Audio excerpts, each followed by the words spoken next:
오늘 본문에서 예레미야 선지자는 남유다의 그 역사 가운데 그 말기 시대의 이 왕들에 대해서 말하자면 여호아스나 여호야긴 또 시드기야 이러한 이 왕들에 대해서 장차 그들이 하나님께 심판을 받게 될 것이다 선포했던 주님의 말씀을 기록하고 있습니다.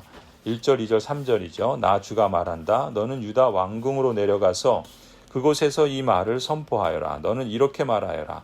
다윗의 보좌에 앉은 유다의 왕아, 너는 내 신하와 이 모든 성문으로 들어오는 내 백성과 함께 주가 하는 말을 들어라. 나 주가 말한다. 너희는 공평과 정의를 실천하고 억압하는 자들의 손에서 고통받는 사람들을 구하여 주고 외국인과 고아와 과부를 괴롭히거나 학대하지 말며 이곳에서 무죄한 사람의 피를 흘리게 하지 말아라. 하나님께서 이 다윗의 보좌에 앉은 유다의 왕들에게 진정한 왕이신 하나님의 통치를 대행하는 직분자로서 마땅히 순종해야 할 언약적 책임을 명령하시는 겁니다. 그것이 세 가지 명령으로 소개되고 있죠. 첫 번째는 공평과 정의를 실천하는 일입니다. 그래서 공평과 정의가 실현되는 것이 얼마나 중요한가 하냐면 그것은 힘 있고 가지고 있고 또 기득권을 소유한 자들을 위한 것이 아닙니다. 사실은 그들의 힘과 권력과 소유들이 그러니까 적절하게 배분되지 않고 또 치우치는 그야말로 공평과 정의가 실천되지 않는 일들 때문에 그런 것이죠. 그래서 하나님께서는 그런 일들이 이루어지지 않을 때 억압하는 자들이 말하자면 힘 있는 자들인 거예요. 권력을 쥐고 있고 또 돈을 갖고 있고 또 힘이 있는 사람들, 이러한 자들의 손에서 고통받는 사람들을 구하여 주는 일이 사실은 통치자들의 역할입니다. 권력을 가진 사람들의 역할인 거죠. 두 번째는 외국인과 고아와 과부를 괴롭히거나 학대하지 않는 일이에요. 그것은 우리가 성경에서 말하는 참된 경건은 이렇게 표현되고 드러나게 된다라는 것이죠. 그 누구냐면은 외국인, 고아와 과부, 이것은 사회적인 약자들을 의미합니다.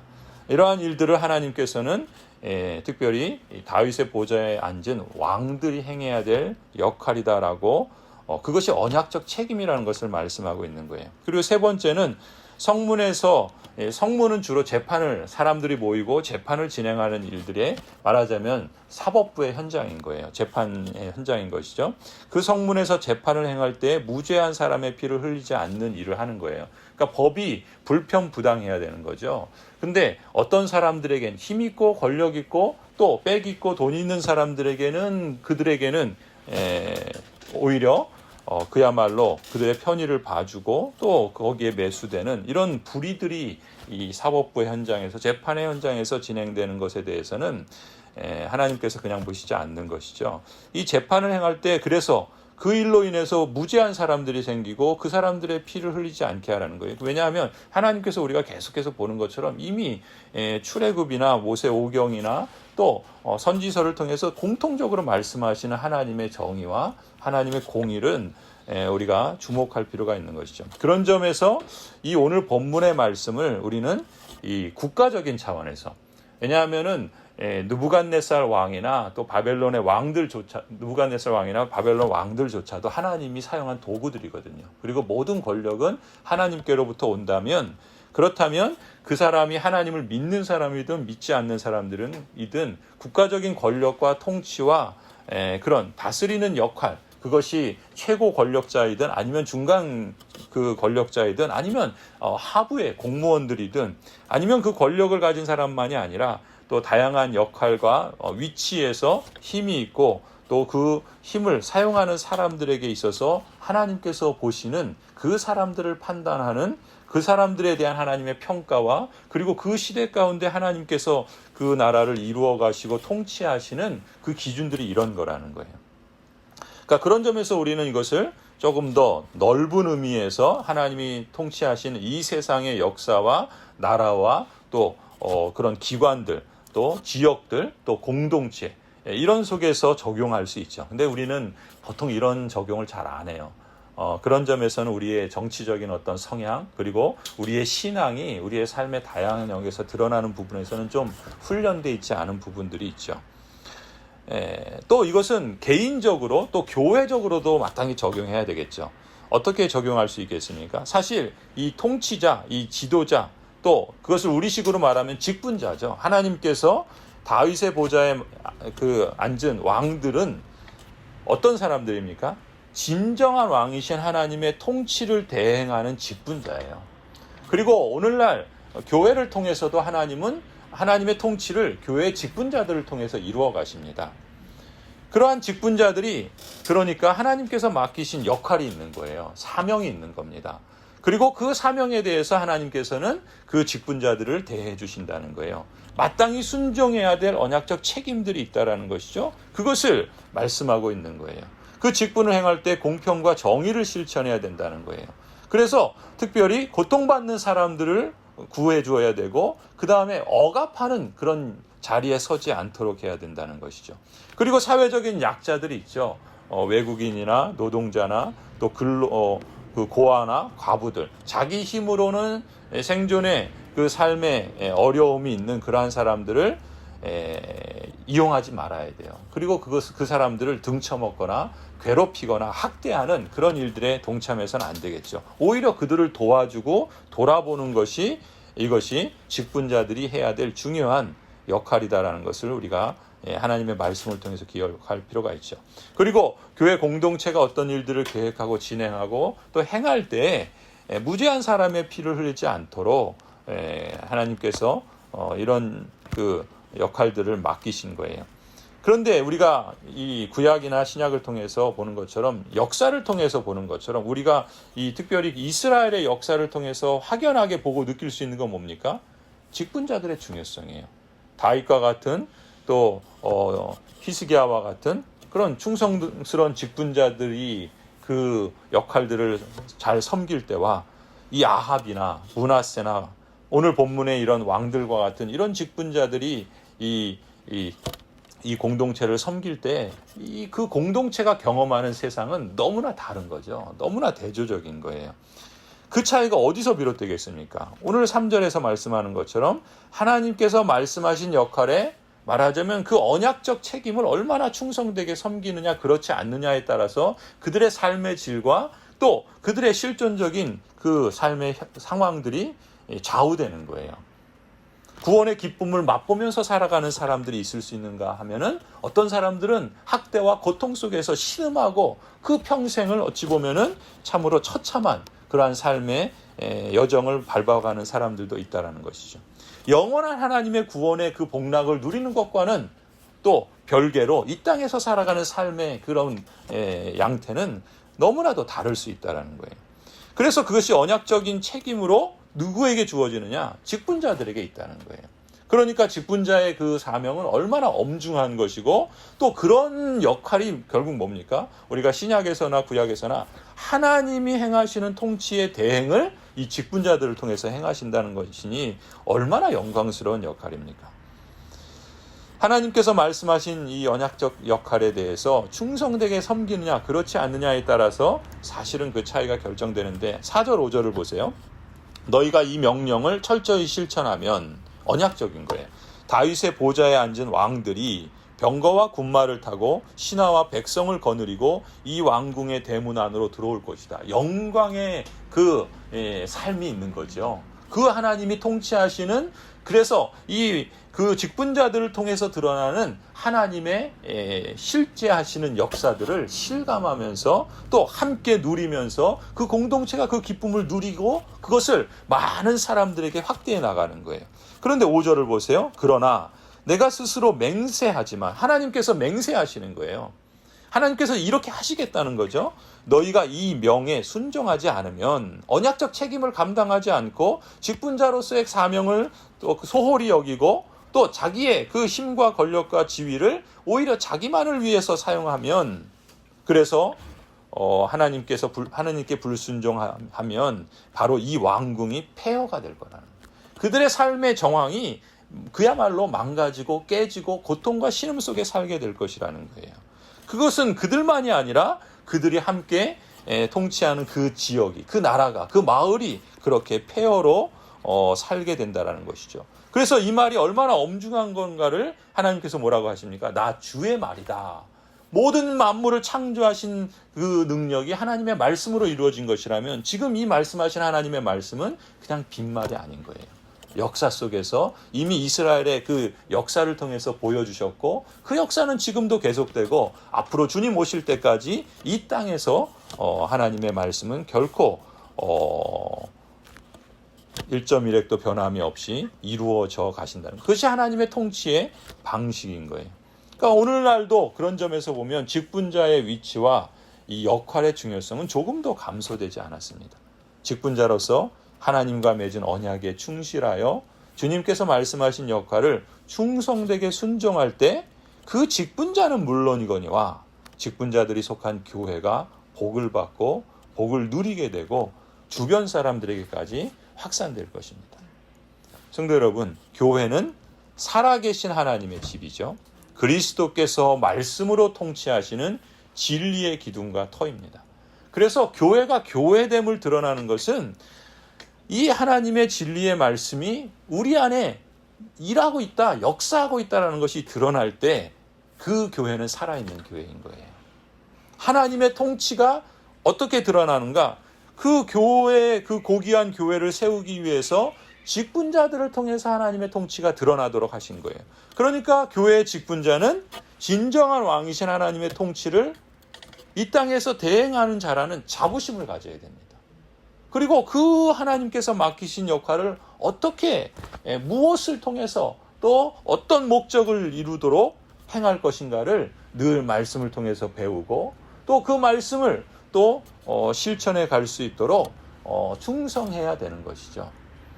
그런데 사람이 어찌 그 모든 것을 사람의 힘과 능력과 그런 의지만으로 감당할 수 있겠습니까?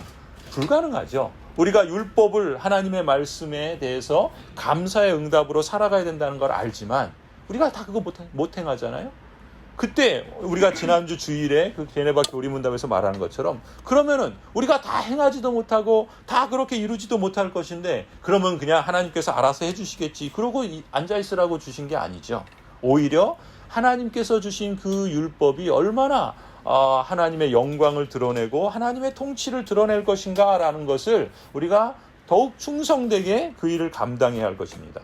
그런데 그렇게 행해도 우리 자신의 힘과 능력으로는 실패하고 넘어지는 것을 알기 때문에 그 율법이 요구하는 수준이 너무나도 크고 또 어찌 보면 완전하기 때문에 그런 그에 비해서 우리는 너무나도 연약하고 무능하고 또 자주 꺾이고 낙심하는 자이기 때문에 이게 내 힘으로 안 되는 거구나.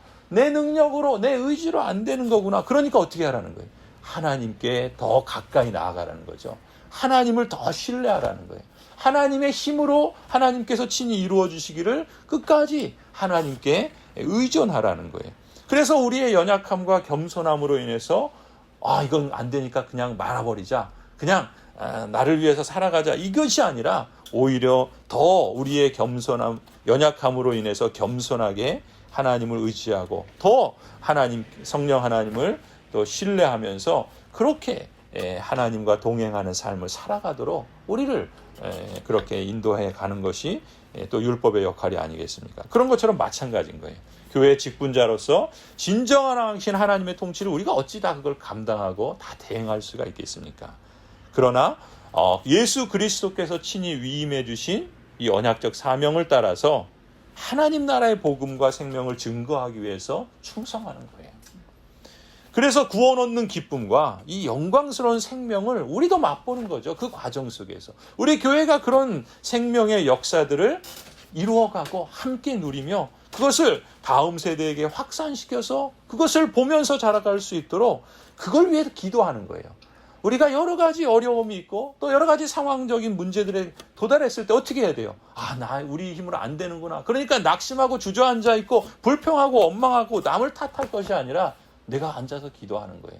내 삶의 자리에서 하나님을 의지해. 내 힘으로 안 되니까 하나님을 더욱더 붙잡고 하나님 앞에 나와야 되는 거죠. 하나님을 신뢰해야 되는 거예요. 그러지 않고 그냥 낙심하고 있다면 우리는 두 가지 죄를 범하는 거예요. 하나님의 그 언약적 책임에 대해서 불충한 것일 뿐만 아니라 우리에게 주신 그 영광과 그 생명과 그 구원의 기쁨을 우리도 맛보지 못할 뿐만 아니라 다른 사람들도 그 구원의 기쁨에 나아갈 수 있도록 그 길을 막아버린다는 것이죠. 이 얼마나 고귀하고 영광스러운 부르심을 이 얼마나 또 헛되게 그렇게 낭비하는 그런 아이러니한 모습이 벌어지는 것입니까? 사도 바울은요, 자신에게 주신 직분에 대한 명확한 확인이 있었습니다. 우리에게도 이것이 있어야 돼요.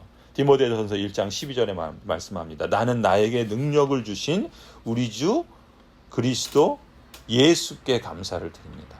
그러니까 자신에게 능력을 주시고 직분을 주신 건 자신의 힘에 있지 않다라는 걸 철저하게 인식하는 거예요. 그래서 뭐라 그럽니까? 주님께서 나를 신실하게 여기셔서 나에게 이 직분을 맡겨주셨습니다. 사도 바울처럼 하나님께서 우리에게, 여러분에게 선물로 주신 이 직분의 고귀한 가치를 기억하시기 바랍니다. 물론 이처럼 영광스러운 직분을 감당하기에 우리 자신이 턱없이 부족하다는 걸 우리는 늘 인정하고 또 인식해야 됩니다. 그렇기 때문에 우리가 이 직분을 받고 충성되이 감당해 갈 수 있는 유일한 근거는 뭡니까? 내 의지나 내 능력에 있지 않습니다. 그리스도께서 나를, 여러분을 신실하게 여겨주심에 있는 거예요. 그리고 이 직분을 맡겨주심에 있는 겁니다. 그러니 그걸 맡겨주시고 신실하게 여기신 주님께서 가만히 계시지 않는 것이죠. 그러니 그러한 사실을 우리가 늘 기억했으면 좋겠습니다. 직분자는 이 직분이 하나님의 긍휼과 은혜로 비롯된 것을 늘 깨달아야 하겠습니다. 그래야 늘 겸손하게 충성할 수 있죠.